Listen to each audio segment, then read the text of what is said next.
네, 여러분 안녕하십니까. 5월 30일 목요일 아침 매일 성경 묵상 함께 나누겠습니다. 오늘은 사도행전 13장 끝부분인데요. 32절에서 52절까지 말씀을 함께 살펴보겠습니다. 우리도 조상들에게 주신 약속을 너에게 전하노니 곧 하나님이 예수를 일으키사 우리 자녀들에게 이 약속을 이루게 하셨다 함이라. 시편 둘째 편에 기록된 바와 같이 너희는 내 아들이라 오늘 너를 낳았다 하셨고 또 하나님께서 죽은 자 가운데 그를 일으키사 다시 썩음을 당하지 않게 하실 것을 가르쳐 이르시되 내가 다윗의 거룩하고 미쁜 은사를 너에게 주리라 하셨으며 또 다른 시편에 일렀으되 주의 거룩한 자로 썩음을 당하지 않게 하시리라 하셨느니라. 아멘. 오늘 본문의 내용을 통해 배척과 영접이라는 제목으로 말씀을 증거하겠습니다. 사도 바울이 본격적으로 복음을 비시디아 안디옥이라는 지역에서 전파하기 시작하면서 이 일을 시기하던 유대인들은 그를 배척하고 비방하고 죽이려고 했고, 오히려 복음을 모르던 이방인들이 복음에 반응하면서 큰 부흥이 일어나는 그런 장면들을 계속해서 보게 됩니다. 여러분, 이것을 통해서 우리는 하나님의 뜻이 이 복음이 전 세계로 향하고 있다는 사실을 알게 됩니다. 주님께서 부활하시고 승천하시기 전에 제자들에게 이르러서 땅끝까지 증인이 되라. 또 예루살렘과 유대와 사마리아와 땅끝까지 이 복음의 확장성에 대해서 말씀하셨는데, 오늘 사도 바울을 통해 그 예언이 이루어지는 것을 계속해서 우리는 보고 있습니다. 그래서 여러분은 어떤 일을 그리스도 안에 또 믿음 안에 시작할 때 모든 자들이 찬성하는 것은 아닙니다. 어떤 자는 부정적인 의견을 내기도 하고, 어떤 사람은 아예 반대하고 방해하기도 하고, 또 어떤 자들은 적극적으로 지지하기도 하고, 또 눈에 보이지 않지만 기도로서 적극적으로 돕는 그러한 경우들도 있습니다. 또 복음을 전해보면 기다렸다는 듯이 받아들이고 주님을 영접해서 영생의 길로 오는 자들도 있지만, 사탄의 강력한 그 주관을 받아서 하나님의 일들을 막고 서 있는 그런 자들도 있다는 사실을 우리는 알게 됩니다.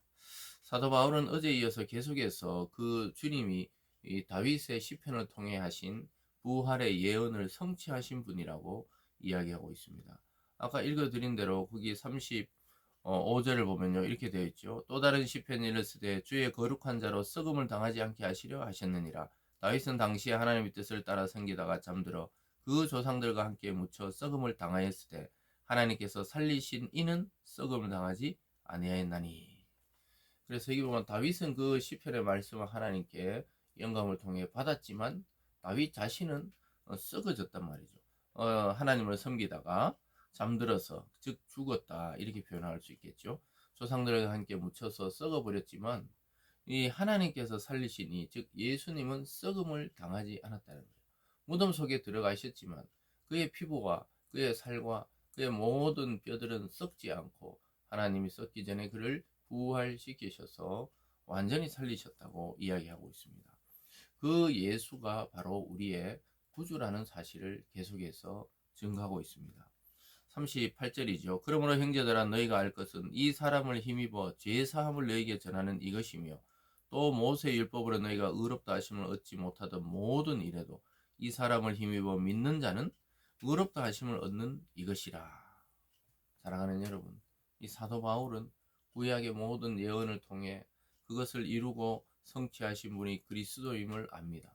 그래서 예수님을 통해 의롭게 되고 구원에 이르게 된다는 사실을 전파합니다. 앞에서 계속 설명했던 그 구약의 예언이 그리스도 안에서 완성이 되고 그 말씀의 주인공이 예수님이란 사실을 오늘 증거하고 있습니다. 그래서 예수님을 힘입어 죄 사함을 얻게 된다. 즉 죄에서 건져내음을 받고 구원에 이르게 되고, 또 깨끗하지 않았던 우리가 의롭다고 율법을 통해서는 이 전혀 이룰 수 없던 세계를 그리스도를 믿음으로 그를 힘입어서 의롭다 하심을 얻게 되었다는 그 복음의 핵심을 증거하고 있습니다. 저와 여러분도 누군가를 통해 주님의께로 이끌려왔고, 또 주님 안에서 죄 사함을 받고 거듭나게 되었고 완전히 의로운 자라고 이제 칭함을 받게 되었다는 사실입니다. 우리가 거기서 우리의 공로는 아무것도 없이 하나님의 은혜로 그렇게 하나님의 자녀로 다시 태어나게 된 것이죠. 계속해서 그래서 이야기하고 있는 것이죠. 거기 보면요. 41절에 일러스되 보라 멸시하는 사람들아 너희는 놀라고 멸망하라. 내가 너희 때를 당하여 한 일을 행할 것이니 사람이 너에게 일러줄지라도 도무지 믿지 못할 일이라 하였느니라 하니라. 그래서 청중을 향해 경고하고 있죠. 너희가 믿지 않고 결국 유대인들은 그를 십자가까지 못 박았고 그래서 멸시했다고 이야기하면서 그런 자들은 멸망에 이르게 된다고 엄중하게 경고합니다. 믿는 자는 제사함과 의로움에 이르게 되고 믿지 않고 멸시하던 자들은 멸망을 당하게 된다는 경고를 하게 되죠. 이럴 때 아주 반응이 이 두 가지로 갈려집니다. 이 복음을 환영하는 자들과 강력하게 비난하는 자들이 나오는 것이죠.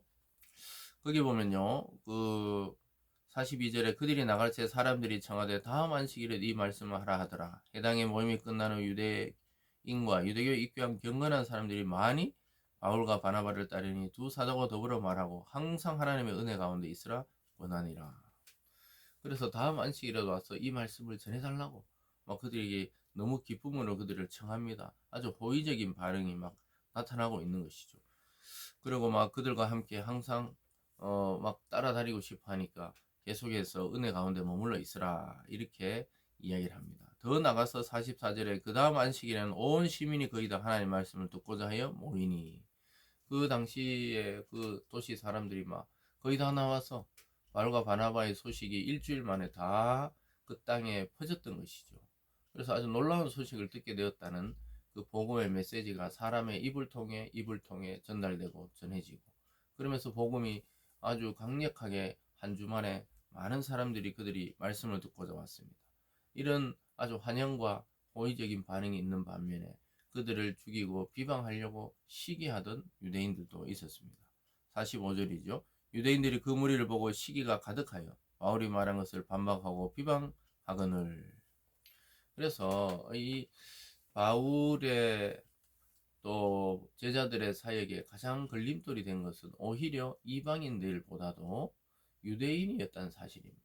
자기 동족 유대인, 하나님을 섬긴다고 여겼던 유대인들이 오히려 자기의 가장 큰 적이 되고 말았던 것이죠. 그래서 복음을 아는 것과 하나님 믿는 것, 또 복음을 아는 것과 이 기존에 자기의 인간적인 친분이 있던 유대 종족들이 오히려 바울을 굉장히 핍박하고 죽이려고 했던 것입니다. 그럴수록 더욱 담대하게 하나님의 말씀을 전했다고 이야기하고 있는 것이죠. 계속해서 46절입니다. 바울과 바나바가 담대히 말하 이르되 하나님의 말씀을 마땅히 먼저 너희에게 전할 것이로되 너희가 그것을 버리고 영생을 얻기에 합당하지 않는 자로 자처하기로 우리가 이방인에게로 향하노라. 유대인들에게 담대하게 얘기하죠. 원래 너희에게 먼저 이 복음이 전해졌는데 너희가 그것을 받아들이지 않았다는 거예요. 버렸다는 거예요. 영생 얻기에 합당하지 않은 자로 스스로 여겼다는 거예요.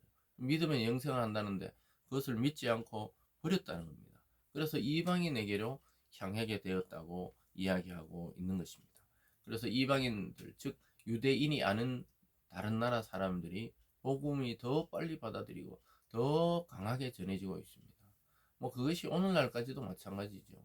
이스라엘 사람, 유대인들은 극히 소수만 예수님을 믿을 뿐이지 아직도 그들은 유대 종교라는 자기들만의 그 견고한 이 종교화된 또 그 신앙을 하고 있죠. 그래서 받아들이려고 하지를 않습니다.